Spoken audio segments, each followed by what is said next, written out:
Hello everyone, कैसे हैं आप सब लोग। आई होप आपकी पढ़ाई अच्छी चल रही है। This is doctor Anubha Sharma और आज हम डिस्कस करने वाले हैं यूनिट 6 का एक बहुत ही मजेदार चैप्टर जिसका नाम है breathing and exchange of gases. ठीक है, तो चलिए शुरू करते हैं।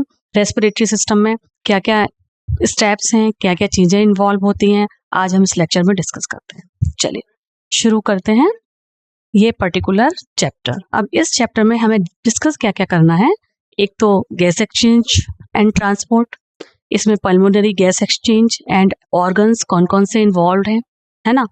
पल्मोनरी गैसेस जो हैं वो कैसे एक्सचेंज होती हैं लंग्स में, transportation of gases in the blood, gas exchange in aqueous medium. तो ये सब हेडिंग्स हैं इस पर्टिकुलर चैप्टर की जिसको हम वन बाय वन डिस्कस करेंगे। तो सबसे पहले तो हमें ये देखना है कि भाई गैसेस एक्सचेंज होती कहाँ है ना। तो वो होती हैं लंग्स में। ये पूरा एनिमेशन आपको बता रहा है कि जैसे जैसे ये एक व्यक्ति सांस ले रहा है, इनहेल कर रहा है, तो क्या हो रहा है, ऊपर की तरफ जोर लगा रहा है ना। जोर लगा रहा है तो जो हमारे लंग्स हैं वो क्या कर रहे हैं, वो फैल रहे हैं। और फिर जैसे ही वो रिलैक्स हो रहा है यानी कि कार्बन डाइऑक्साइड एक्सपेल कर रहा है तो वो नॉर्मल रिलैक्स पोजीशन में आ जा रहे हैं। तो नॉर्मली क्या होता है, ब्रीदिंग के टाइम पर ऑर्गेनिज्म कौन सी गैस यूज करते हैं, हम सबको पता है ऑर्गेनिज्म ऑक्सीजन गैस यूज करते हैं। ठीक है, ऑक्सीजन लेते हैं और कार्बन डाइऑक्साइड निकालते हैं। और लेकिन ऑक्सीजन की जरूरत क्यों पड़ती है, रेस्पिरेशन की जरूरत क्यों पड़ती है, क्यों? क्योंकि जो ये ऑक्सीजन है this is actually responsible for the break down of nutrients like glucose and other derivatives. अच्छा, ग्लूकोज का या अदर न्यूट्रिएंट्स का ब्रेकडाउन क्यों जरूरी है? एनर्जी के लिए। भाई हम खाना खाते हैं, खाना क्यों खाते हैं? एनर्जी के लिए खाते हैं ना। तो वो जो खाना खाया है उसका जो ब्रेकडाउन होगा उसी के बाद हमें एनर्जी मिलेगी और उस ब्रेकडाउन के लिए जरूरी है ये पर्टिकुलर ऑक्सीजन। समझ में आ गया। तो वेरियस एक्टिविटीज के लिए जो हमें ये एनर्जी चाहिए होती है उसके लिए जो हमें न्यूट्रिशंस का ब्रेक डाउन करना पड़ता है, हमें ऑक्सीजन चाहिए और वो हमें मिलती है रेस्पिरेशन के थ्रू। ठीक बात है, इतनी बात क्लियर हो गई। तो ये जो प्रोसेस है जिसमें हम ऑक्सीजन यूज करते हैं to break down nutrients like glucose and other derivatives, इसी प्रोसेस में जब ब्रेक डाउन होता है न्यूट्रिशन का तो एज अ बाई प्रोडक्ट निकलती है एक दूसरी गैस जिसे बोलते हैं कार्बन डाइऑक्साइड। तो कार्बन डाइऑक्साइड रिलीज होती है जो हमारी बॉडी के लिए हार्मफुल है, तो इसको क्या करती है हमारी बॉडी, निकाल देती है बाहर। ठीक है, तो हम लेते कौन सी हैं, ऑक्सीजन लेते हैं एयर से और कार्बन डाइऑक्साइड को निकाल देते हैं। यही होता है और यही प्रोसेस होता है किसका, ब्रीदिंग का। ठीक है, चलिए, तो इसलिए हमारे को अपनी बॉडी के अंदर लगातार ऑक्सीजन चाहिए क्योंकि हम लगातार भाई मेटाबॉलिक एक्टिविटीज चल रही हैं डिफरेंट काइंड ऑफ सेल्स में, तो हमें कंटिन्यूअस ऑक्सीजन चाहिए और कंटिन्यूअसली जो है कार्बन डाइऑक्साइड वो प्रोड्यूस होती रहती है और रिलीज होती रहती है थ्रू दिस पर्टिकुलर प्रोसेस। ठीक है, सो ब्रीदिंग क्या रहा, एक्सचेंज ऑफ ऑक्सीजन, है ना, with carbon dioxide which is produced in our body. तो ऑक्सीजन का लेना और कार्बन डाइऑक्साइड का निकलना, ये जो प्रोसेस है इसको बोलते हैं ब्रीदिंग। ठीक है, ये पूरा रेस्पिरेशन नहीं है, ये रेस्पिरेशन का एक पार्ट है या हम कह सकते हैं फर्स्ट पार्ट है ब्रीदिंग। ठीक है, तो अब हम अगला क्वेश्चन यहाँ पर ये उठाएंगे कि हाउ वी ब्रीथ, हम ब्रीथ करते कैसे हैं, इसमें कौन कौन से स्टेप्स इन्वॉल्व हैं। तो आपको ये पता होना चाहिए कि ये जो ब्रीदिंग है रेस्पिरेशन का फर्स्ट स्टेप, ये रेस्पिरेशन एक बहुत ही कॉम्प्लेक्स प्रोसेस है। It is a complex process of respiration. और इसके बाद जब ये सेलुलर लेवल पर आता है और जब ऑक्सीजन कार्बन डाइऑक्साइड को वो रिलीज करता है तो उस टाइम पर पूरा ये जो प्रोसेस है वो कंप्लीट होता है। ठीक है, तो यहाँ पर क्या लिखा हुआ है, the exchange of oxygen from atmosphere with carbon dioxide produced by the cell is known as breathing. ठीक है, the question of how we breathe involve understanding the complex process of respiration at a cellular level and the physical act of inhaling and exhaling। ठीक है, physically inhaling यानी कि लेना, किसको, oxygen को लेना, और एक्सहेलिंग यानी निकालना, किसको निकालना, CO2 को निकालना।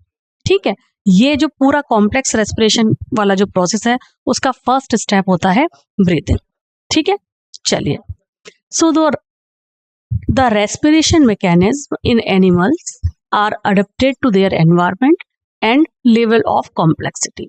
अब जितने भी लिविंग ऑर्गेनिज्म हैं इंक्लूडिंग प्लांट्स, सारे के सारे ब्रीथ करते हैं, सारे के सारे रेस्पायर करते हैं, क्योंकि सभी को एनर्जी चाहिए अपनी ग्रोथ के लिए। जो भी लिविंग चीज है, ठीक है, चाहे वो माइक्रोब्स हैं, चाहे वो प्लांट्स हैं या एनिमल्स हैं, जो भी लिविंग है उसको रेस्पिरेशन तो करना पड़ेगा। क्यों? क्योंकि उसको एनर्जी चाहिए अपने ग्रोथ एंड डेवलपमेंट के लिए। तो इट डिपेंड्स कि ब्रीदिंग मैकेनिज्म किस में कैसी होगी, ये डिपेंड करेगा कि वो पर्टिकुलर जो एनिमल है या बैक्टीरिया है या प्लांट है उसकी कॉम्प्लेक्सिटी किस लेवल की है। ठीक है, अब जैसे अगर हम इस पिक्चर में देखें तो जैसे स्पंज हैं, ये भी करते हैं ब्रीदिंग, बैक्टीरियाज भी करते हैं, फिशेस भी करती हैं, फ्रॉग भी करता है, इंसेक्ट्स भी करते हैं, लेकिन सभी में ब्रीदिंग का प्रोसेस एक ही होता है। वो क्या होता है? Simple diffusion. ठीक है, सिंपल डिफ्यूजन क्या हुआ? सिंपल हाई कॉन्सेंट्रेशन से लो कॉन्सेंट्रेशन पर चीजों का माइग्रेट करना।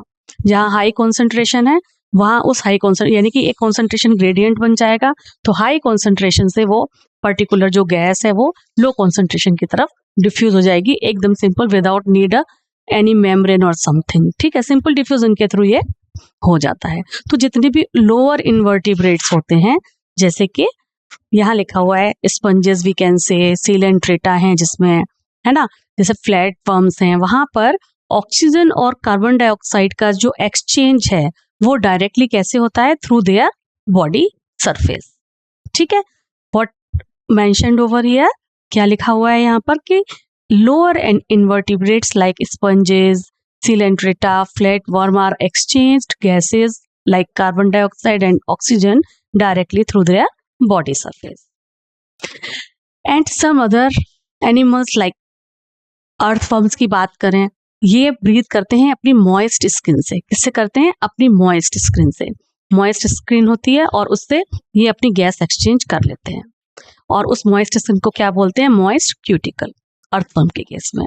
कुछ इंसेक्ट्स हैं जो ट्रैकियल ट्यूब को यूज करते हैं गैस एक्सचेंज करने के लिए, जैसे कि यहाँ इस डायग्राम में एक बटरफ्लाई आपको दिखाई हुई है। तो ये जो एक टाइप है इंसेक्ट का, ये जो है क्या करेगा, एक इंसेक्ट जो है ट्रैकियल ट्यूब यूज करेगा to transport air to their body cells. ठीक है, सिंपल उसी के थ्रू करेंगे, और ट्रैकियल ट्यूब के थ्रू पूरा का पूरा नेटवर्क इनकी बॉडी में जो है फैला रहता है, और उसके थ्रू ये गैस एक्सचेंज करते हैं।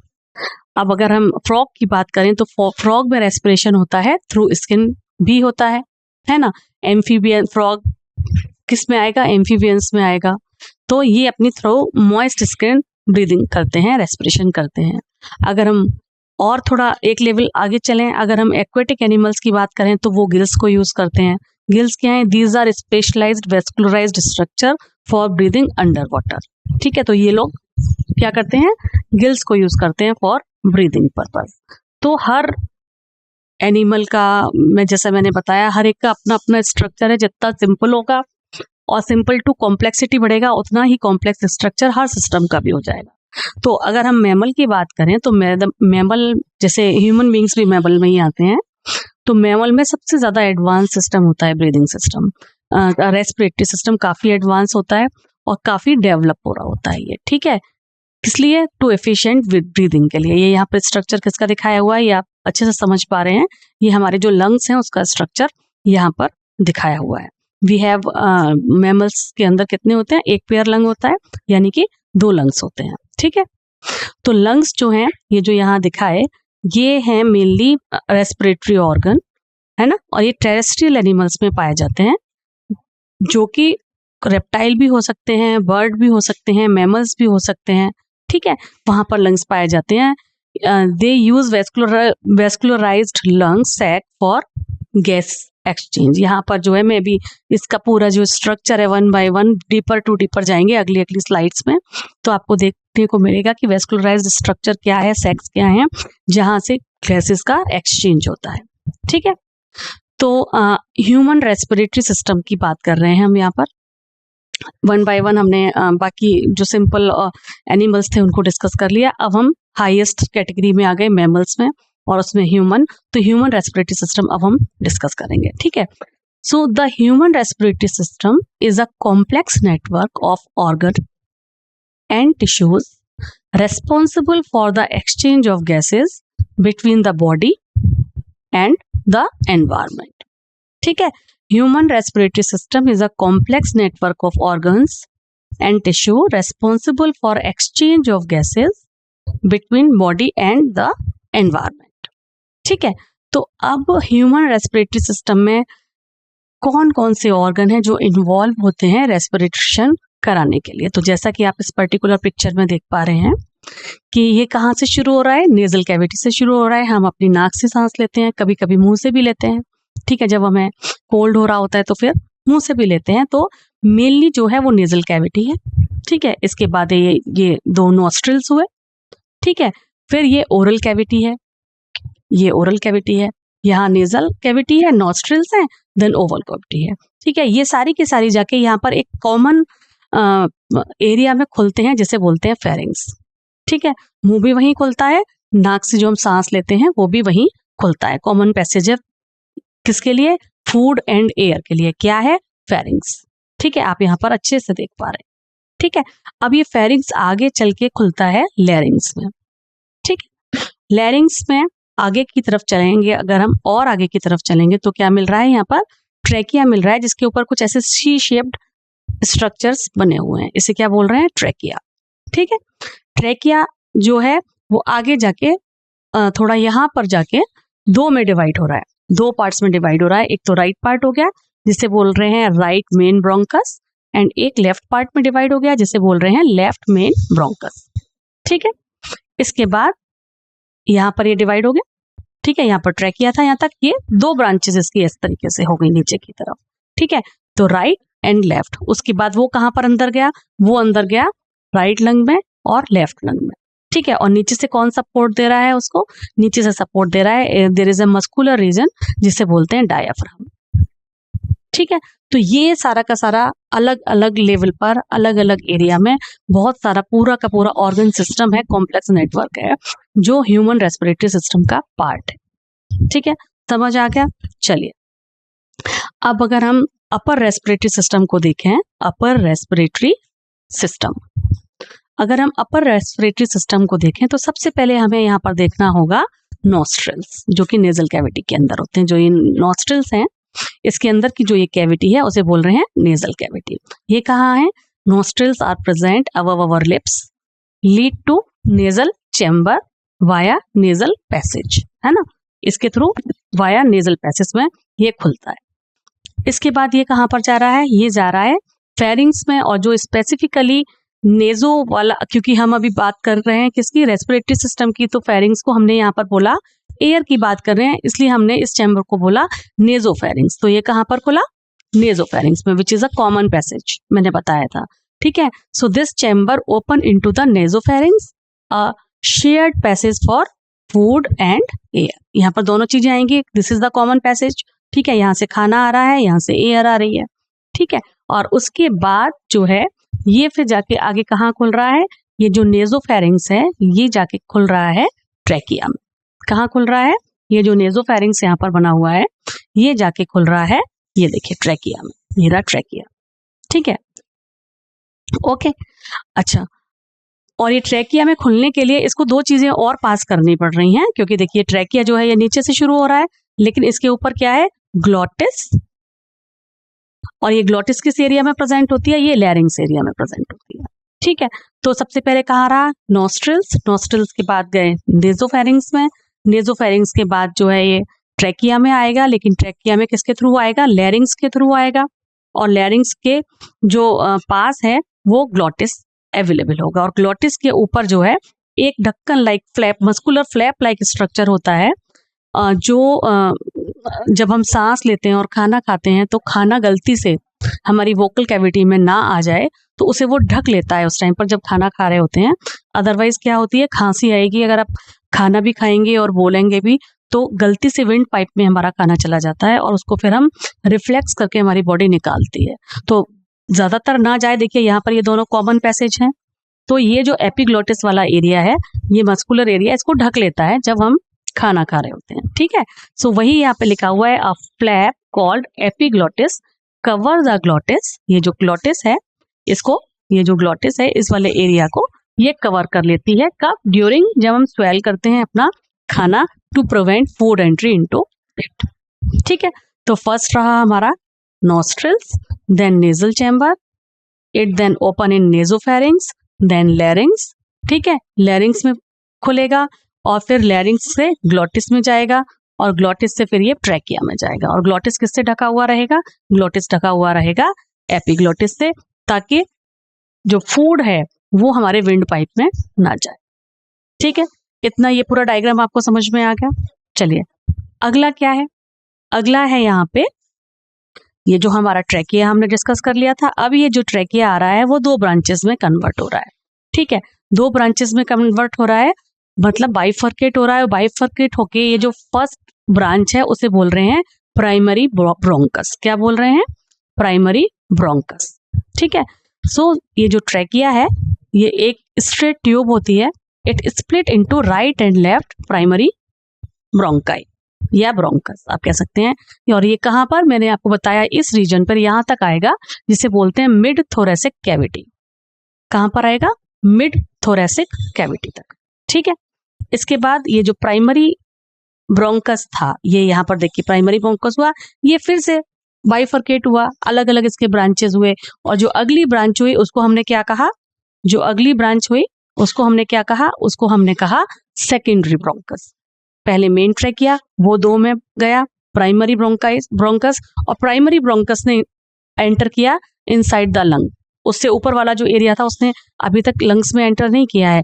और वो फिर से प्राइमरी जो ब्रोंकस है वो दोबारा से ब्रांचिंग उसकी शुरू हुई और फिर उसने बनाया सेकेंडरी ब्रोंकस। सेकेंडरी ब्रोंकस ने फिर से ब्रांचिंग शुरू करी और उसने बनाया, फिर वो किस में कन्वर्ट हो गया? टर्सरी ब्रोंकस में, ठीक है। और टर्सरी के बाद जो फाइन वाला बना उसे बोला ब्रोंक्यूल, ठीक है। तो देखें यहाँ पढ़ते हैं अब क्या लिखा हुआ है। The trachea a straight tube split into right and left primary bronchi, ठीक है। ये जो ट्रैकिया थी वो राइट और लेफ्ट प्राइमरी ब्रोंकाई में स्प्लिट हो गई, 2 पार्ट्स में स्प्लिट हो गई। और ये कहाँ पर हुई? मिड थोरेसिक कैविटी में, ठीक है। और ये जो मिड थोरेसिक कैविटी होता है इसकी 5th जो थोरेसिक वो है लंबर है, जो रीजन है वहां पर जाकर ये खुलता है, मतलब डिवाइड होती है, ऑलमोस्ट वहीं पर होती है, ठीक है। इसके बाद each bronchi divide rapidly and repeatedly. Her bronchi वापस रिपीटेडली क्या करेगा?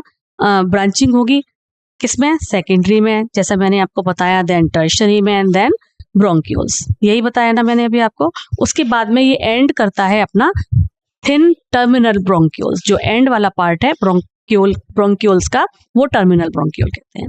टर्मिनल ब्रोंक्यूल को छोड़ दें अगर हम, ठीक है, इसका भी जो फाइन पार्ट टर्मिनल ब्रोंक्यूल बनेगा उसको अगर हम छोड़ दें तो बाकी जितना भी ये पूरा एरिया था अभी तक उसमें सीलिया प्रेजेंट होते हैं, म्यूकस ग्लैंड प्रेजेंट होती हैं और इनकम्प्लीट कार्टिलेज रिंग प्रेजेंट होती है। ये जो सी शेप्ड कार्टिलेज रिंग है वो इनकम्प्लीट कार्टिलेज रिंग यहाँ तक प्रेजेंट होती है। और पूरे नेजल कैविटी से लेकर यहाँ तक जहां तक ये ब्रोंक्यूल्स आ रहे हैं, ठीक है, टर्मिनल ब्रोंक्यूल्स को छोड़ दो, उसमें इस पूरे एरिया को कलेक्टिवली कंडक्शन जोन कहा जाता है। क्या कहा जाता है? Conduction zone. यानी कि ये क्या काम कर रहा है? ये एयर को एक्सटर्नल एनवायरनमेंट से नोस्ट्रिल के थ्रू अंदर लंग्स तक ले जाने का काम कर रहा है, ठीक है। और क्योंकि ये कंडक्शन जोन है तो ये भी हो सकता है कि भाई इस कंडक्शन जोन में गलती से कुछ डस्ट पार्टिकल एयर के साथ आ जाएं, कुछ पैथोजेंस आ जाएं, है ना, या कुछ अनवांटेड चीजें आ जाएं, तो उसको सीलिया के थ्रू एंड म्यूकस के थ्रू दोबारा वापस बाहर भेजना होता है। इसीलिए यहाँ पर सीलिया म्यूकस ग्लैंड प्रेजेंट होती हैं। एंड ये इनकम्प्लीट कार्टिलेज रिंग जो यहाँ पर प्रेजेंट है ट्रैकिया में जगह जगह, वो ये क्या कर रही है? उसे स्ट्रेंथ दे रही है, उसको क्या है? आपस में चिपकने से बचा रही है, उसको उसका स्ट्रक्चर एंड सपोर्ट दे रही है। क्या? कार्टिलेज रिंग जो इसके ऊपर प्रेजेंट होती है, ठीक है। तो एक्सेप्ट टर्मिनल ब्रोंकाई, इसका भी जो लास्ट में यहाँ पर ब्रांचिंग होगी उसको हम बोलेंगे टर्मिनल ब्रोंकाई, उनको छोड़ दें, उस पार्ट को छोड़ दें तो ऊपर का जो पूरा पार्ट है उसे क्या कह रहे हैं हम? उसको कहा जा रहा है कंडक्शन जोन, विच हेल्प क्या करता है? टू कंडक्ट एयर, कहाँ से, आउटर एनवायरनमेंट से लंग्स तक। ठीक है, इतनी बात आपको क्लियर हो गई, इसको कहा जा रहा है कंडक्शन जोन। चले नेक्स्ट स्लाइड पर, इतना समझ में आ गया। चलिए मूव करते हैं नेक्स्ट स्लाइड पर। Yes, so each terminal bronchiole, जो दोनों एक लेफ्ट में है और एक राइट में है, ठीक है, तो each terminal bronchiole lead to thin irregular walled vascularised structure called alveoli. तो दोनों जो हमारे यहाँ पर ये आपको दिखाया, एक लंग ये रहा, एक ये रहा, ये जो राइट वाला है इसमें जो छोटे छोटा यहाँ पर स्ट्रक्चर दिखाया, जैसे मैंने कहा उसको छोड़ दिया जाए, उसमें नहीं है सीलिया एंड म्यूकस ग्लैंड। ये जो टर्मिनल ब्रोंक्यूल है ये यहाँ पर लीड करता है, अगर इसको पूरा यहाँ पर जूम करके देखें तो थिन, क्या क्या टर्म यहाँ पे लिए गए, थिन, ठीक है, इरेगुलर वॉल्ड, इरेगुलर वॉल्व है, देखिए इरेगुलर वॉल है इसकी, एंड वेस्कुलराइज्ड स्ट्रक्चर। वेस्कुलराइज क्यों कर रहे हैं, क्योंकि यहाँ पर ब्लड सप्लाई भी आ रही है ना, पल्मोनरी आर्टरी से की भी कनेक्टिविटी यहाँ पर है, पल्मोनरी वेन की भी है, इसलिए इसको वेस्कुलराइज्ड स्ट्रक्चर कह रहे हैं। और ये इरेगुलर है, वो हमारे को यहाँ दिखाई दे रहा है, ठीक है, इस तरीके के सैक्स बने हुए हैं, और इसको क्या कहा जाता है, इसको बोला जाता है alveoli. This alveoli is actually primary functional and structural unit of respiratory system. ठीक है, जहां पर रेस्पिरेशन मिली सेलुलर लेवल का रेस्पिरेशन होगा। और ये कितनी संख्या में होते हैं, ये होते हैं लगभग 300 मिलियन होते हैं ये लगभग। ठीक है, एल्वियोलाई तो प्राइमरी जो हमारा जो सेंटर रहा, यूनिट रही, ठीक है, स्ट्रक्चरल एंड फंक्शनल यूनिट रही रेस्पिरेशन की या हमारे रेस्पिरेटरी सिस्टम की, तो वो क्या रही, एल्वियोलाई। ठीक है, और ये क्या चीज में कन्वर्ट हो रही है, टर्मिनल ब्रोंक्यूल्स कन्वर्ट हो रहे हैं इसमें। इसकी जो वॉल होगी वो थिन होगी, इरेगुलर होगी एंड वेस्कुलराइज्ड होगी। ठीक है, इतना चीज समझ में आ गई। चलिए, so the network of bronchi, bronchioles and alveoli, ये जो पूरा का पूरा है, क्योंकि आपको पता है ट्रैकिया तो अंदर आया नहीं था, ब्रोंक्यूल्स ही आए थे, primary bronchioles, secondary bronchioles, tertiary bronchioles and terminal bronchioles, and उसके बाद वो और छोटी यूनिट में कन्वर्ट हुआ जिसे एल्वियोलाई बोला। तो ये जो पूरा का पूरा नेटवर्क है, ये एक फैले हुए यू कैन से एक ब्रांच, ट्री की एक ब्रांच अगर आप ले लें, उस तरीके का होता है। और ये सारा का सारा मिलके क्या बनाता है, लंग बनाता है। क्या बनाता है, लंग्स हमारे बनाता है। ये सारा का सारा स्ट्रक्चर मिलके लंग्स हमारे बनाता है। ठीक है, तो cilia, mucous membrane and incomplete cartilage जो है वो इस रीजन में नहीं होती है, जिसे क्या बोलते हैं, एक्सचेंज जोन। एक्सचेंज जोन जिसे बोलते हैं, उस रीजन में ये नहीं प्रेजेंट होती है, ये ऊपर वाले रीजन में प्रेजेंट होती है। टर्मिनल ब्रोंक्यूल के आगे जो भी यहाँ पर स्ट्रक्चर्स रहे, यानी कि एल्वियोलाई रहे, उसमें सीलिया, म्यूकस मेम्ब्रेन नहीं होगी, वो सारे के सारे टर्मिनल ब्रोंकाई से ऊपर वाले स्ट्रक्चर्स में प्रेजेंट होती है। ठीक है, चलिए अब देखते हैं अगला स्लाइड। इस स्लाइड में देखिए क्या दिया हुआ है, हमारे पास कितने लंग्स हैं। हमने बताया आपको कि हमारे पास 2 लंग्स हैं या 1 पेयर ऑफ लंग है। ठीक है, या हम कह सकते हैं 1 पेयर ऑफ लंग है। इसकी ऊपर की जो मेम्ब्रेन है, ये जो मेम्ब्रेन है ये वो कैसी है, ये डबल लेयर्ड है, और इसकी ऊपर की मेम्ब्रेन को बोलते हैं प्लूरल मेम्ब्रेन, प्लूरा। क्या बोलते हैं, यहाँ पर क्या लिखा हुआ है, प्लूरा। और इसके बीच में जो इस तरीके के पार्ट, छोटे छोटे डॉटेड लाइक स्ट्रक्चर है, उसे बोल रहे हैं प्लूरल सैक। ठीक है, अब इसकी डबल लेयर है, तो pleura reduce friction on the lung surface. ये जो लंग है अंदर की तरफ, ये उसके अंदर जो है फ्रिक्शन को कम करता है। कैसे कम करता है, क्योंकि ये डबल लेयर है, एक रही आउटर लेयर, एक रही इंटरनल लेयर, और इसके बीच में एक प्लूरल फ्लूइड भरा हुआ रहता है, एक फ्लूइड भरा रहता है, और जो क्या करता है, कोई भी फ्रिक्शन आता है उससे बचाता है लंग्स को। ठीक है, सो इसीलिए यहाँ पर कहा गया कि pleura reduce friction on the lung surface. ठीक है, the outer pleural membrane contact the thoracic ring lining, thoracic lining के साथ आउटर जो प्लूरल मेम्ब्रेन है वो उसके कॉन्टेक्ट में रहती है, while the inner pleural membrane contact with the lung surface. ठीक है, आउटर वाली जो है वो किसके कॉन्टेक्ट में रहती है, थोरेसिक लाइनिंग के, ये जो हमारी रिब्स हैं, थोरेसिक रिब्स जो आएंगी उसके अंदर रहती है, उसके कॉन्टेक्ट में रहती है, और जो इनर लाइनिंग है वो लंग की सरफेस से रहती है, और उन दोनों के बीच में एक प्लूरल फ्लूइड भरा रहता है जो उसको फ्रैक्शन से बचाता है। ठीक है, चलिए।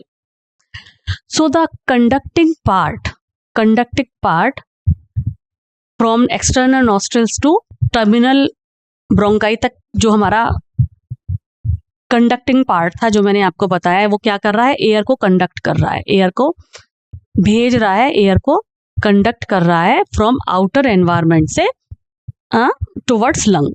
ठीक है, इस पूरे को टर्मिनल ब्रोंकाई तक का हम क्या बोल रहे हैं, कंडक्टिंग पार्ट बोल रहे हैं, ये मैंने पहले भी आपको बताया। और इसके बाद जब हमारा टर्मिनल ब्रोंकाई के बाद वाला जो स्ट्रक्चर है यानी कि एल्वियोलाई, वो हमारा क्या है, एक्सचेंज पार्ट है ना।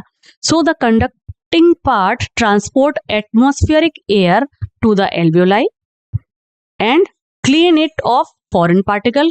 कैसे करेगा, मैंने आपको बताया, वहां सीलिया होते हैं और म्यूकस होता है, तो फॉरेन पार्टिकल्स को उस वहां से हटाता है।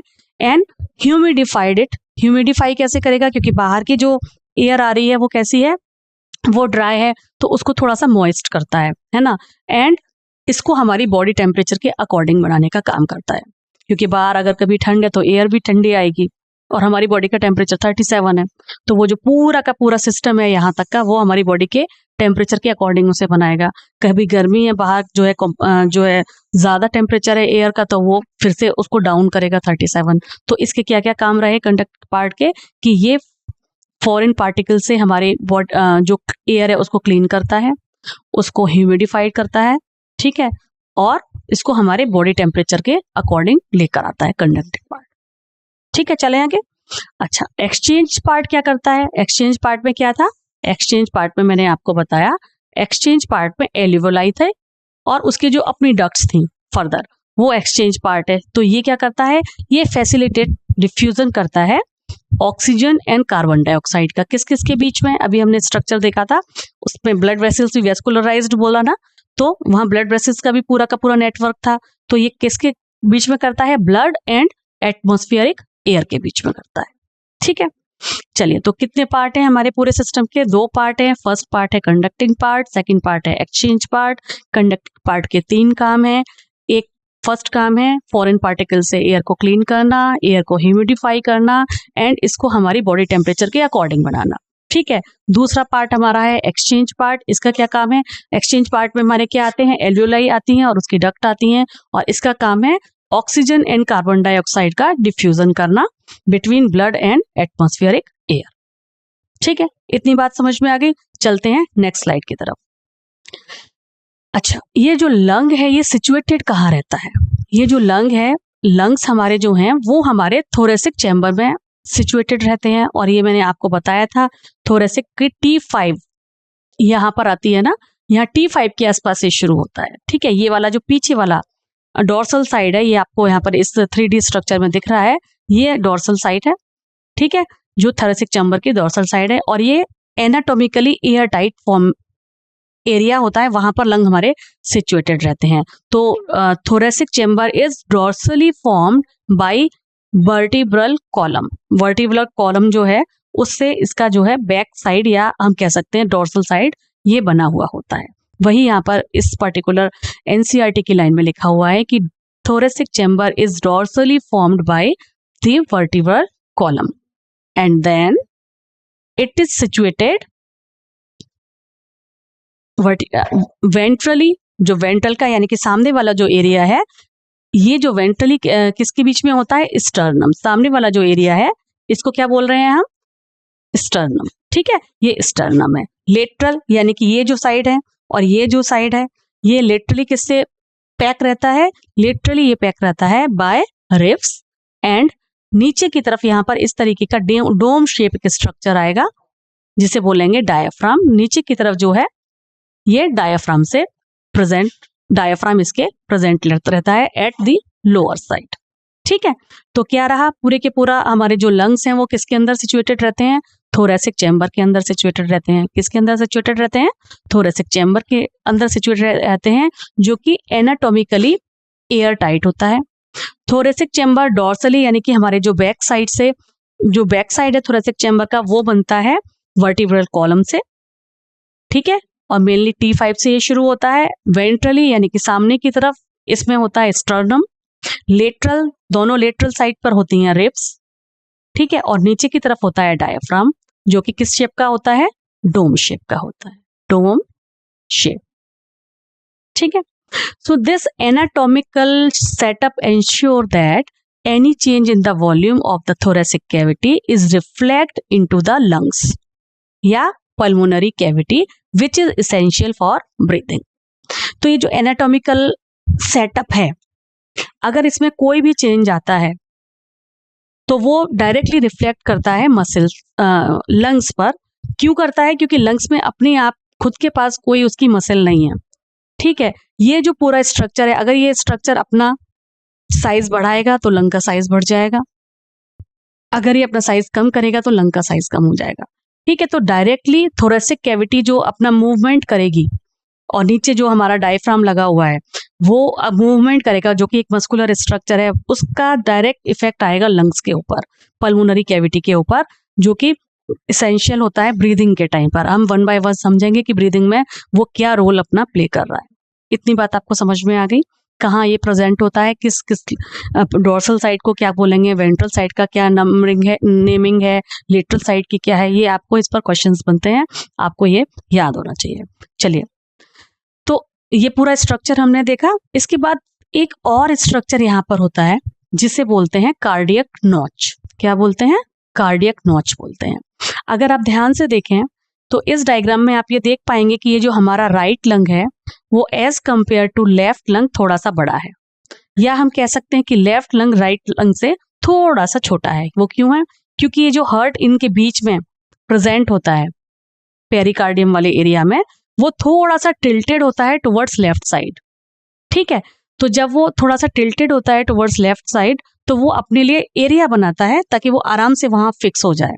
तो जो एपेक्स रीजन हार्ट का होता है उसको एरिया बनाने के लिए लेफ्ट साइड का लंग थोड़ा सा पीछे की तरफ हो जाता है और अपना शेप थोड़ा स्लाइटली कम कर लेता है। ठीक है, so the cardiac notch which is present to make a room for the apex of the heart. Why? Because the heart is tilted slightly toward the left and the apex will extend into this notch। ठीक है, ये बात आपको याद होनी चाहिए क्योंकि ये क्वेश्चन पूछा, पहली बात तो ये पूछा जाता है लेफ्ट लंग छोटा होता है या फिर राइट होता है, पहले तो ये क्लियर होना चाहिए। तो आपको पता है हार्ट जो है वो लेफ्ट साइड में प्रेजेंट है और लेफ्ट की तरफ ही थोड़ा सा टिल्टेड है तो लेफ्ट छोटा होगा, और जहां की तरफ टिल्टेड है वो एरिया को क्या कहते हैं? तो उस एरिया को कार्डियक नॉच कहा जाता है। ठीक है, ये एक अनदर इंपॉर्टेंट पॉइंट है जो इस पर्टिकुलर टॉपिक से रिलेटेड है और कई बार पूछा जाता है। चलिए, अब हम देखते हैं स्टेप्स इन रेस्पिरेशन। रेस्पिरेशन के कितने स्टेप्स होते हैं और कैसे कैसे रेस्पिरेशन के स्टेप्स आगे बढ़ते हैं। तो जो सबसे पहला स्टेप है दैट इज ब्रीदिंग, है ना, या ब्रीदिंग का दूसरा नाम क्या हम कह सकते हैं? ब्रीदिंग को हम कह सकते हैं pulmonary ventilation. Okay, so breathing में क्या होता है? ब्रीदिंग में एटमॉस्फेरिक एयर जो है वो ली जाएगी, है ना, और जो कार्बन डाइऑक्साइड है वो बॉडी से निकाली जाएगी। तो जो it actually drawn in atmospheric air and release carbon dioxide which is carbon dioxide rich in alveolar air. हमारी जो बाहर की एयर है उसमें ऑक्सीजन ज्यादा है। ठीक है, हमारी बॉडी के अंदर कार्बन डाइऑक्साइड ज्यादा है क्योंकि वो मेटाबॉलिकली एक्टिव होके जब रेस्पिरेशन सेलुलर रेस्पिरेशन हुआ तो एज अ बाई प्रोडक्ट निकली तो उसकी कॉन्सेंट्रेशन वहां ज्यादा है। ठीक है, तो ऑक्सीजन का लेना, इनहेल करना ऑक्सीजन को और एक्सहेल करना कार्बन डाइऑक्साइड को, इसी को तो ब्रीदिंग कहते हैं, जो कि फर्स्ट स्टेप है रेस्पिरेशन का, है ना। और उसके बाद सेकंड स्टेप क्या हुआ? सेकंड स्टेप में हुआ डिफ्यूजन। किस किस का? ऑक्सीजन एंड कार्बन डाइऑक्साइड का। किस किस का डिफ्यूजन हुआ? Oxygen and carbon dioxide. So diffusion of gases across the alveolar membrane. अभी आपको बताया था कंडक्शन वाला एरिया और एक्सचेंज वाला एरिया, तो यहाँ पर फिर अब डिफ्यूजन कहाँ होगा? जहाँ एक्सचेंज वाला एरिया होगा, और वो कौन सा है? एल्वुलाई है और उसकी डक्ट्स हैं। So diffusion of gases across the alveolar membrane. Third क्या हुआ? थर्ड हुआ transportation of gases by the blood. जब एक्सचेंज हो गए उसके बाद ये जो गैसेस थी, whether it is carbon dioxide और ऑक्सीजन, इनका क्या होगा? ट्रांसपोर्टेशन होगा ब्लड के थ्रू डिफरेंट टिश्यूज में, है ना। और फिर diffusion of oxygen and carbon dioxide between blood and tissue, ये होगा diffusion of carbon oxygen and carbon dioxide between blood and tissue. And then fifth one, utilisation of oxygen, जब oxygen inhale करके ले ली उसके बाद इस ऑक्सीजन को utilise किया जाएगा by the cell for catabolic reactions and release of carbon dioxide. यही तो होगा, जैसे कि जो फूड है, फूड ऑक्सीजन क्या करेगा, ऑक्सीजन फूड को क्या करेगा, ब्रेक डाउन करेगा, ब्रेक डाउन करके इसको CO2 plus H2O plus energy, energy लेने के लिए ही तो सारा का सारा खेल चल रहा है सारा, है ना। तो जब फूड का ऑक्सीडेशन होगा in the presence of oxygen तो एनर्जी बनेगी, एनर्जी यूटिलाइज करेगी body for our metabolic activity, और एज अ बाई प्रोडक्ट जो है कार्बन डाइऑक्साइड और जो वाटर बनता है वो रिलीज होगा और फिर वो हमारी बॉडी से बाहर निकलेगा। तो स्टेप्स कितने हुए हमारे रेस्पिरेशन के, हमारे रेस्पिरेशन के हुए 5 स्टेप्स। फर्स्ट है breathing, second diffusion of gases across the alveolar membrane, then transportation of gases by the blood, then diffusion of oxygen and carbon dioxide between blood and tissue, and then the last one is utilization of oxygen by cell for catabolic activities or catabolic reaction and release of carbon dioxide। तो ये 5 step हुए हमारे respiration के, ठीक है, समझ में आ गए 5वें स्टेप्स। चलिए अब देखते हैं मैकेनिज्म ऑफ ब्रीदिंग। ब्रीदिंग की मैकेनिज्म क्या होती है। ब्रीदिंग के 2 स्टेप्स हैं, जैसा कि मैंने आपको बताया कि पहला स्टेप है इंस्पिरेशन, दूसरा है एक्सपायरेशन। इंस्पायरेशन में क्या होगा, इंस्पायरेशन में ली जाएगी ऑक्सीजन, है ना, ऑक्सीजन ली जाएगी, और एक्सपायरेशन में क्या होगा, एक्सपायरेशन में कार्बन डाइऑक्साइड निकाली जाएगी।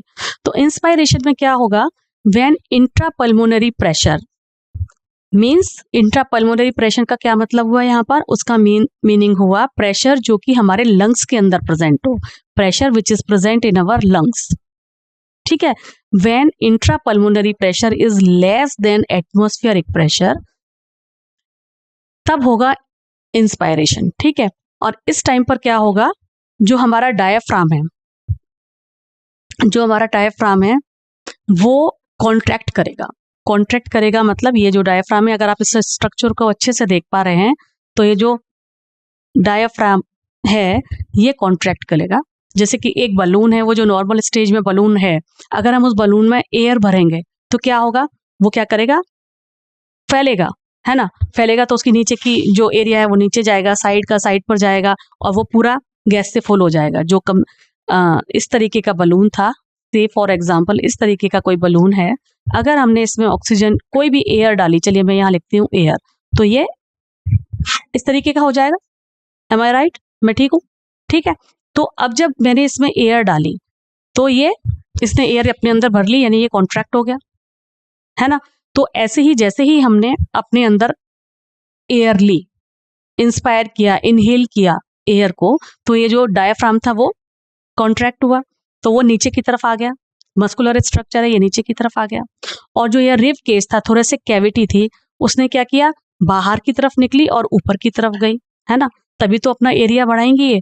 इसने क्या किया, ये बाहर की तरफ गई, बाहर की तरफ गई और ऊपर की तरफ गई, तभी तो इसने अपना एरिया बढ़ाया। तो जब हम इंस्पायरेशन जब हो रहा है तो क्या हो रहा है, डायफ्राम कॉन्ट्रैक्ट हो रहा है और थोरेसिक चैम्बर का वॉल्यूम बढ़ रहा है। कैसे बढ़ रहा है, ये बढ़ रहा है ऐसे कि इसका जो एंटीरियो पोस्टीरियर एक्सिस है, एंटीरियो पोस्टीरियर एक्सिस है वो बढ़ रहा है, ठीक है। And external intercostal muscle lift rib and sternum, ये जो रिब्स हैं और ये जो स्टर्नम है, इसको जो एक्सटीरियर इंटरकोस्टल मसल है जिसे हम EISM भी बोलते हैं, ये रिब्स को और स्टर्नम को ऊपर की तरफ बढ़ा रही हैं, आगे की तरफ और ऊपर की तरफ बढ़ा रही हैं। तो इस तरीके से जब मैंने आपको बताया कि इसके अंदर लंग के अंदर अपनी तो मसल्स होती नहीं है, तो ये पूरा का पूरा जो थोरेसिक चैम्बर है वही अगर अपना एरिया बढ़ाएगा तो लंग्स भी फैल जाएंगे, और अगर इलास्टिसिटी है वहां पर, है ना, अगर कम करेंगे तो वो वापस अपनी शेप में आ जाएंगे। तो जैसे ही उन्होंने एक्सटर्नल ESIM ने रिब्स और स्टर्नम को ऊपर की तरफ बढ़ाया, और इस ऊपर की तरफ और बाहर की तरफ बढ़ाने के लिए जो यहाँ बायोलॉजिकल टर्म आएगा उसको यहाँ पर कहा जा रहा है डोर्सो वेंट्रल एक्सिस। क्या कहा जा रहा है, increase thoracic volume by dorso ventral axis, ठीक है। डॉर्सली और वेंट्रली बाहर की तरफ बढ़ाया जा रहा है। एंड पल्मोनरी वॉल्यूम कैसे बढ़ाया जा रहा है, बाहर की तरफ EISM से, और नीचे की तरफ जब डायफ्राम कॉन्ट्रैक्ट हो रहा है। तो इस टाइम पर क्या होगा, इस टाइम पर पल्मोनरी वॉल्यूम भी बढ़ेगा, जो हमारी लंग्स हैं उसका भी वॉल्यूम बढ़ेगा। लंग्स जो अंदर इस तरीके से पिचके हुए थे, अगर इसके बाहर कोई सपोर्ट है, ये अपने आप से दूर हुआ तो लंग्स भी फैल गए, राइट। इस तरीके से लंग्स फैल गए। जब लंग्स फैल गए तो लंग्स का क्या हुआ, वॉल्यूम बढ़ गया। जब लंग्स का वॉल्यूम बढ़ गया और उसमें जो एयर प्रेजेंट थी वो तो उतनी ही थी जितनी है, लेकिन लंग्स का वॉल्यूम बढ़ गया तो एयर का प्रेशर क्या हो गया, कम हो गया। तो यानी कि वहां पर नेगेटिव प्रेशर क्रिएट हो गया। कैसा प्रेशर क्रिएट हो गया, नेगेटिव प्रेशर क्रिएट हो गया। और मैंने आपको बताया था यहाँ पर सिंपल डिफ्यूजन के थ्रू एयर का एक्सचेंज होगा, कार्बन डाइऑक्साइड एंड ऑक्सीजन का। तो जब नेगेटिव प्रेशर यहाँ पर इंक्रीज होगा तो जो एयर है वो बाहर से अंदर लंग में आएगी, एटमॉस्फेयर से अंदर लंग में आएगी। तो इसीलिए air move from outside to the lung, और इस प्रोसेस को कहा जा रहा है इंस्पायरेशन या इनहेलेशन। ठीक है, क्या हुआ, दोबारा से एक बार रिपीट कर रही हूं। जब हम इंस्पायर करेंगे, जब हम अंदर सांस लेंगे तो सांस लेने पर क्या होगा, जो हमारी बॉडी के अंदर का, हमारे लंग्स के अंदर का प्रेशर है वो कम होगा। जब हमारी बॉडी की लंग्स का pressure is less than atmospheric pressure, तब हम इंस्पिरेशन होगा। ठीक है, और वो कम कब होगा, वो तब कम होगा जब हमारे जो थोरेसिक चैम्बर है उसका साइज बढ़ जाएगा। वो डोर्सोवेंट्रली बढ़ेगा, एंटीरियर पोस्टीरियरली बढ़ेगा, वो बढ़ेगा। लंग्स का भी साइज बढ़ेगा, लंग्स का साइज बढ़ेगा, उसके अंदर जो एयर प्रेजेंट है वो कम रह जाएगी। तो यानी कि उसके अंदर नेगेटिव प्रेशर आ जाएगा। नेगेटिव प्रेशर आ जाएगा तो जो एयर है वो बाहर से लंग के अंदर आएगी। ठीक है, चलिए इतना क्लियर हो गया। तो अब एक्सपायरेशन में क्या होगा, एक्सपायरेशन में इसका जस्ट अपोजिट होगा, है ना। तो एक्सपायरेशन में क्या होगा, जब एल्वियोलाई एयर जो है वो रिलीज आउट होगी। ठीक है, तो जब हमने सांस ली तो हमारी लंग्स में क्या हुआ, एयर भर गई। अब जब हम एक्सपायर कर रहे हैं तो क्या कर रहे हैं, हम जस्ट अपोजिट कर रहे हैं। जो जिस चीज को हमने कॉन्ट्रैक्ट किया था उसको कह रहे हैं तुम दोबारा नॉर्मल पोजीशन में आ जाओ। ये देखिए, डायफ्राम को हमने कहा कि दोबारा नॉर्मल पोजीशन में आ जाओ, तो डायफ्राम दोबारा अपनी नॉर्मल पोजीशन में आ गया। जो वो बिल्कुल फ्लैट हो गया था वो अगेन यहाँ पर डोम शेप हो गया। ठीक है, जब वो डोम शेप हो गया, थोरेसिक जो कैविटी थी वो जो बाहर की तरफ ऊपर की तरफ निकली हुई थी वो वापस अपनी बैक टू नॉर्मल आ गई। यानी कि ये पीछे की तरफ आ गई और नीचे की तरफ आ गई, है ना। तो यानी इसने भी अपना एरिया कम कर लिया। जब इसने डायफ्राम रिलैक्स पोजीशन में चला गया, थोरेसिक कैविटी अपनी नॉर्मल पोजीशन में आ गई, तो जो लंग्स थे वो इसी पर डिपेंडेंट थे, वो भी अपनी नॉर्मल पोजीशन में आ गए। तो जब लंग्स अपनी नॉर्मल पोजीशन में आ गए, लेकिन जो अब हमने सांस ले ली है, हमारे अंदर एयर है, उसका वॉल्यूम वहां पर ज्यादा है। तो अब क्या होगा, हमारी बॉडी के अंदर यानी हमारे लंग्स के अंदर जो प्रेशर है एयर का वो ज्यादा है एज कंपेयर टू आउटसाइड। ठीक है, तो फिर high concentration to low concentration. तो जो हाई कॉन्सेंट्रेशन है यानी कि जो लंग्स में है, लंग्स से कहाँ मूव करेगा, एयर कहाँ डिफ्यूज होगी, ये होगी एटमॉस्फेयर में। Air means carbon dioxide. ठीक है, तो यहां पर एक्सपायरेशन में ये प्रोसेस होगा। तो चलिए एक एक करके सारे स्टेप्स समझते हैं। क्या हुआ, एल्वियोलर एयर इज रिलीज हो गया। It occur when intrapulmonary pressure within our lungs, intrapulmonary pressure is higher. यही मैंने आपको अभी बताया, when intrapulmonary pressure is higher than atmospheric pressure. ठीक है, diaphragm and intercostal muscle relax, जो बिल्कुल अपनी फैल गई थी, जो बलून एकदम फूल गया था, अब वो धीरे धीरे उसने अपने क्या किया, अपनी एयर रिलीज कर दी, तो वो बैक टू नॉर्मल आ गया। जब रिलैक्स हो गया, बैक टू नॉर्मल आ गया, तो यानी ये डोम शेप में कन्वर्ट हो गया। तो थोरेसिक वॉल्यूम डिक्रीज, जो थोरेसिक वॉल्यूम बढ़ गया था, थोरेसिक वॉल्यूम डिक्रीज हुआ। इट रिड्यूस पल्मोनरी वॉल्यूम, है ना, and interpulmonary volume slightly exceed atmospheric pressure. जो हमारे लंग्स के अंदर का जो प्रेशर था वो एटमॉस्फेरिक प्रेशर से थोड़ा सा ज्यादा हो गया, और जब वो थोड़ा सा ज्यादा हो गया तो डिफ्यूजन होगा high concentration to low concentration. तो जो एयर है वो एक्सपेल हो जाएगी फ्रॉम द लंग्स। ठीक है, आपको समझ में आ गया, वन बाय वन सारे स्टेप्स क्या होंगे। और ये एक्सपायरेशन जब होता है तब कौन सा स्टेज आता है, जब हम इनहेल करते हैं एयर को, तब कौन सा स्टेज आता है, थोरेसिक वॉल्यूम बढ़ता है या घटता है, किस तरफ बढ़ता है, इन सारी चीज़ों पर बहुत सारे क्वेश्चंस डिफरेंट कॉम्पिटिटिव एग्जामिनेशन में पूछे जाते हैं। तो ये आप तभी कर पाएंगे जब आपको ये कॉन्सेप्ट क्लियर होगा। आई होप आपको ये कॉन्सेप्ट क्लियर हो गया है। चलिए, इसके कुछ अलग पॉइंट्स भी हैं, एडिशनल पॉइंट हैं, वो भी अब यहाँ समझ लेते हैं। जैसे कि एब्डोमिनल मसल जो हैं वो क्या करती हैं, हेल्प करती हैं इंस्पायरेशन एंड एक्सपायरेशन स्ट्रेंथ। ठीक है, एब्डोमिनल मसल, क्योंकि लंग में अपनी तो कोई मसल है नहीं। ठीक है, जब वो बाहर की तरफ आएगी या खींचेगी, कॉन्ट्रैक्ट होगी, तो लंग्स का भी वॉल्यूम बढ़ जाएगा और वो ऑक्सीजन ले लेगा। और जब वो रिलैक्स होगी, वापस अपनी नॉर्मल सिचुएशन में आ जाएगी, तो क्या हो जाएगा, फिर उसका वॉल्यूम वो दोबारा से बैक टू नॉर्मल आ जाएगा, कॉन्सेंट्रेशन बढ़ जाएगी और निकल जाएगा। तो वही यहाँ पर बताया हुआ है कि abdominal muscle help in increase respiration and expiration strength. A healthy human जो है वो ब्रीथ करता है 1 मिनट में 12 से 16 टाइम्स, 12 to 16 टाइम्स पर मिनट, अ हेल्दी ह्यूमन। ठीक है, एंड रेस्पिरेशन वॉल्यूम क्या है, कितना है, एयर कितना आप रेस्पायर कर पा रहे हैं, इसको नापा जाता है। देयर इज अ इंस्ट्रूमेंट, एक इंस्ट्रूमेंट है जिसे बोलते हैं स्पायरोमीटर। उसके through anyone can estimate air volume involve in breathing for clinical assessment. ठीक है, चलिए अब देखते हैं रेस्पिरेटरी वॉल्यूम एंड कैपेसिटीज का क्या मतलब है। तो सबसे पहले इसमें टर्म आता है टाइडल वॉल्यूम। टाइडल वॉल्यूम जिसे हम बोल रहे हैं टीवी। ठीक है, तो क्या लिखा है यहाँ पे, वॉल्यूम ऑफ एयर इंस्पायर और expired during a normal respiration. एक नॉर्मल रेस्पिरेशन में जितनी हम सांस लेते हैं या जितनी हम एयर निकालते हैं उसको टाइडल वॉल्यूम कहते हैं। एक नॉर्मल रेस्पिरेशन में जब हम एकदम नॉर्मल बैठे हुए हैं और नॉर्मल ब्रीथ कर रहे हैं, और ये लगभग होती है 500 ml। कितनी होती है टाइडल वॉल्यूम, 500 होती है। ठीक है, और पर मिनट एक हेल्दी जो इंडिविजुअल है वो इंस्पायर एक्सपायर कर सकता है around 6000 to 8000 ml of air पर मिनट। ये डेटा हमें याद रखना है।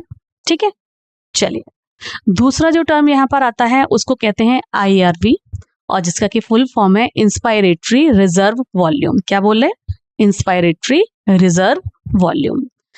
व्हाट डज इट मीन, इसका मतलब क्या है, additional volume of air a person can inspired by forcible inspiration.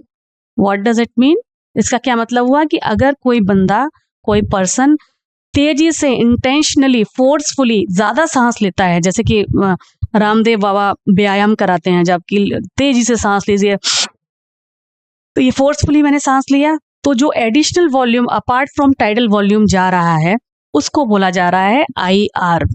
ठीक है, इंस्पायरेटरी रिजर्व वॉल्यूम। और इसका वॉल्यूम कितना होता है, इसका वॉल्यूम होता है 2500 ml टू 3000। ठीक है, 2500 से लेके 3000 ml इसका एवरेज वॉल्यूम होता है जब हम फोर्सफुली इंस्पायर करते हैं, फोर्सफुली एक्स्ट्रा सांस लेने की कोशिश करते हैं। इसका जस्ट अपोजिट होता है ERV, जिसे बोलेंगे एक्सपायरेटरी रिजर्व वॉल्यूम। इसमें क्या है, additional volume of air a person can expire by forcible expiration. जब वो बहुत तेजी से सांस निकालता है, प्रेशर के साथ सांस निकालता है, तो वो जो एडिशनल वॉल्यूम है एयर का उसे बोलेंगे ERV। ठीक है, और वो कितना निकाल पाता है, वो लगभग 1000 के आसपास 1000 से लेके 1100 ml तक निकाल पाता है। ये सारा डेटा हमें याद होना चाहिए। अब आप यहाँ पर देख पा रहे हैं कि हम फोर्सफुली ज्यादा एयर ले पा रहे हैं एज कंपेयर टू हम कितना उसको रिलीज कर पा रहे हैं। ठीक है, हम 2500 से 3000 ले पा रहे हैं फोर्सेबली, और जबकि हम अगर हमें एक्सपिरेशन की बात की जा रही है तो वो 1000 से लेके 1100 ml तक की है। इसके बाद फोर्थ जो टर्म यहाँ पर आता है उसे बोलते हैं रेजिडुअल वॉल्यूम और RV। रेजिडुअल वॉल्यूम और RV, ये वो वॉल्यूम एयर का है जो हम फोर्सेबली एक्सपायरेशन के बाद भी हमारे लंग्स के अंदर प्रेजेंट रहता है। ठीक है, कौन सा वॉल्यूम है ये वो वॉल्यूम एयर का है जब हमने फोर्सेबली निकाल दिया उसके बाद भी हमारे लंग के अंदर प्रेजेंट है, ठीक है, इसको हम नहीं निकाल पा रहे हैं बाहर, इसको हम बोलते हैं रेजिडुअल वॉल्यूम। ये नाम अपने आप को एक्सप्लेन कर रहा है, रेजिडुअल वॉल्यूम। और ये जो रेजिडुअल वॉल्यूम है ये 1100 ml टू 1200 ml का होता है। ठीक है, कितना होता है? 1100 ml to 1200 ml। By combination the ever volumes, जितने भी अभी हमने डिस्कस किए हैं, we can drive various pulmonary capacities. जितने भी वॉल्यूम अभी हमने डिस्कस किए हैं उनको अगर हम एक साथ लें तो डिफरेंट पल्मोनरी कैपेसिटी यानी कि लंग की कैपेसिटी हम यहाँ पर डिस्कस कर सकते हैं, जिसमें पहला टर्म आता है inspiratory capacity. This is the IC, जिसे शॉर्ट फॉर्म में आईसी कहा जाता है। This is the total volume of air. Total volume of air a person can inspire after a normal expiration। एक जब नॉर्मल किसी व्यक्ति ने एक्सपायर कर दी, अपनी एक्सहेल कर दिया अपना एयर या कार्बन डाइऑक्साइड, उसके बाद वो कितनी नॉर्मल एयर ले पा रहा है उसको बोलते हैं आईसी या इंस्पायरेटरी कैपेसिटी। तो इसमें क्या रहेगा? इसमें क्या रहेगा? नॉर्मल जो ब्रीदिंग हम करते हैं वो क्या होती है? टाइडल वॉल्यूम 500 ml जो थी, तो वो 500 ml तो है ही, वो तो वो ले ही रहा है। इसके अलावा जो इंस्पायरेटरी रिजर्व वॉल्यूम वाली है, नॉर्मल एक्सपायरेशन के बाद जो वो ले रहा है, वो इन दोनों को अगर हम ऐड कर देंगे तो इंस्पायरेटिव कैपेसिटी आ जाएगी। ठीक है, एक्सपायरेटिव कैपेसिटी क्या होगा? वो इसका जस्ट अपोजिट होगा, जिसमें टाइडल वॉल्यूम के साथ एक्सपायरेशन जो रिजर्व वॉल्यूम है वो ऐड होगा। ठीक है, तो आईसी में क्या क्या ऐड हुआ? जो हमारा टाइडल वॉल्यूम था यानी कि टीवी प्लस आईआरवी, और ईसी में हमारा हुआ टाइडल वॉल्यूम प्लस ईआरवी। ठीक है, इसमें एक्सपायरेटरी वाला ऐड होगा और इस ऊपर वाले में जितना हम इनटेक कर रहे हैं इंस्पायरेशन वाला होगा। चलिए, अगला जो टर्म आता है उसे कहते हैं functional residual capacity. Residual capacity क्या आती है? जब हम फोर्सफुली निकाल रहे हैं उसके बाद भी हमारी जो लंग्स है उसमें प्रेजेंट एयर है उसको रेजिडुअल कैपेसिटी कह रहे थे, जो कि हमारी कितनी थी? लगभग 1000 से लेके 1100 ml थी। अब यहाँ पर बात की जा रही है फंक्शनल रेजिडुअल कैपेसिटी की। This is something different. ठीक है, what is this? This is the volume of air that remains in the lung after normal expiration. जब हमने नॉर्मली ब्रीद आउट कर दिया उसके बाद जो हमारी बॉडी के अंदर रह गया है, ठीक है, उसको हम बोल रहे हैं फंक्शनल रेजिडुअल कैपेसिटी। और ये क्या है? ये है ERV plus RV. Residual volume जो था उसके अलावा एक्सपायरेटरी रिजर्व वॉल्यूम, इन दोनों को मिलाकर फंक्शनल रेजिडुअल कैपेसिटी बनती है। ठीक है, अच्छा, तो वाइटल कैपेसिटी क्या होती है? वाइटल कैपेसिटी का मतलब, वाइटल मतलब बहुत ज्यादा जरूरी है। ठीक है, तो वाइटल कैपेसिटी क्या है? It is the maximum volume of air of a person that can breathe in और आफ्टर फोर्स्ड एक्सपायरेशन। ठीक है, ये वो मैक्सिमम वॉल्यूम है एयर का, किसी बंदे का, किसी व्यक्ति का, जो वो फोर्स्ड एक्सपायरेशन यानी कि जब उसने फोर्सफुली निकाला है, एक्सपेल किया है किसी एयर को, ठीक है, उसके बाद जो ब्रीथ कर रहा है, उसके बाद वो फोर्सफुली निकालने के बाद वो जो ब्रीथ कर रहा है वो हमारी वाइटल कैपेसिटी होती है। So vital capacity is equal to ERV plus TV plus IRV. ठीक है, vital capacity is equal to ERV plus TV, tidal volume plus IRV. इन तीनों का जो कॉम्बिनेशन है वो हमारा वाइटल कैपेसिटी कहलाता है। और the maximum volume of air a person can breathe out after forced inspiration. चाहे वो फोर्स्ड, हमने तेजी से ली है सांस, उसके बाद वो कितना ले पा रहा है, या तेजी से हमने छोड़ी है सांस, उसके बाद वो कितना ले पा रहा है, उन तीनों को मिलाकर वाइटल कैपेसिटी कहा जाता है। And what is the total lung capacity? It is the total volume of air accommodated in the lung at the end of forced inspiration। forced inspiration के बाद हमारी जो lungs हैं उसमें कितना एयर एकोमोडेट हो सकता है, तो उसमें ये चारों के चारों ऐड हो जाएंगे टोटल लंग कैपेसिटी में। Residual volume plus ERV plus tidal volume plus IRV, इन चारों को मिला के हमारी लंग कैपेसिटी निकाली जाती है। या हम कह सकते हैं कि total lung capacity is equal to vital capacity plus residual capacity. Vital तो वो है जो हम फोर्सफुली निकाल पा रहे हैं, और उसके अलावा जो हमारी बॉडी के अंदर बच रही है जो रेजिडुअल है, उसको, उन दोनों को अगर हम ऐड कर दें तो क्या होगा? हम टोटल लंग कैपेसिटी अपनी निकाल सकते हैं। इस पर्टिकुलर डायग्राम के साथ आप ये बहुत अच्छे से समझ पाएंगे कि जो टाइडल वॉल्यूम है वो कितना है, लगभग 500। ये देखिए, अगर हम 0, 1000, 2000, 3000 वाला अगर यहाँ पर हमने ml की y एक्सिस पे लिए हुए हैं, मिलीलीटर्स लिए हुए हैं, तो ये इन दोनों के बीच में लगभग 1000 का फर्क है। और ये यहाँ सेंटर से शुरू हो रहा है, तो ये 500 हो गया टाइडल वॉल्यूम हमारा।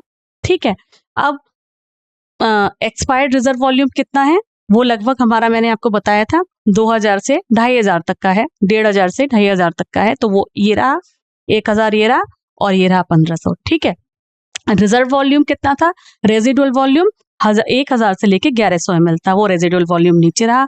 फोर्सफुली हम कितना इंस्पायर कर पाएंगे, तो वो यहाँ पर है IRV 1000, 2000, मतलब 2000 से लेके 3000 तक का जो वॉल्यूम है वो यहाँ पर इंस्पायर्ड रिजर्व वॉल्यूम का दिया हुआ है। तो जो फंक्शनल रेजिडुअल वॉल्यूम में क्या आ रहा है, expired reserve volume plus residual volume, इन दोनों को अगर हम मिला दें तो फंक्शनल रेजिडुअल वॉल्यूम बन जाता है। ठीक है, और इंस्पायर्ड रिजर्व वॉल्यूम में क्या आता है, inspired reserve volume plus tidal volume, इन दोनों को मिला दें तो इंस्पायर्ड कैपेसिटी आ जाती है। जो नॉर्मली हम ब्रीद आउट कर रहे हैं उसके अलावा जो हम फोर्सफुली ब्रीद आउट कर पा रहे हैं, उन दोनों को अगर हम क्लब कर दें तो इंस्पायरेटरी कैपेसिटी बन जाती है। वाइटल कैपेसिटी कब बन जाएगी, जितना हम फोर्सफुली ले पाएंगे और जितना हम फोर्सफुली जो है रिजर्व वॉल्यूम निकाल पाएंगे, उनको पूरा अगर ऐड कर देंगे तो वाइटल कैपेसिटी बन जाती है। ठीक है, और टोटल कैपेसिटी कितनी बन जाएगी, टोटल पूरी की पूरी कैपेसिटी, हमारी बॉडी की टोटल कैपेसिटी कितनी होती है, this and this total capacity होती है। ठीक है, सो ये था आपका आज का कुछ पार्ट रेस्पिरेशन से रिलेटेड जो हमने डिस्कस किया। आई होप आपको समझ में आ गया होगा। If you have any query please write down in the comment box, we will discuss later on. तब तक के लिए खुश रहिए, खूब पढ़िए। All the best.